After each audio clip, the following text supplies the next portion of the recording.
په ابوظبي کې کله هم چې تاسو موټر چلوئ نو په داسې وخت کې تاسو ته ضرورت پیدا شو چې بل لوري ته تاو شئ، نو په داسې وخت کې کم سړک یا روډ باندې چې تاسو یې که په هغه روډ باندې تاسو ته بل لوري ته د ګرځېدلو اجازه درکړی شوې وه، تاسو په تسلۍ سره بل لوري ته وګرځئ.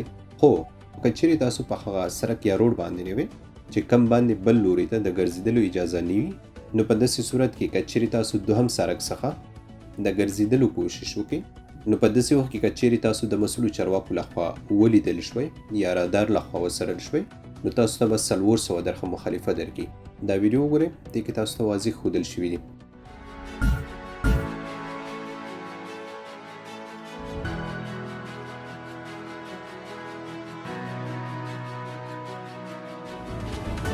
ویډیو مو ولیده، نو په ابوظبي کې موټر چلولو وخت کې خورا دقیق اوسیږئ.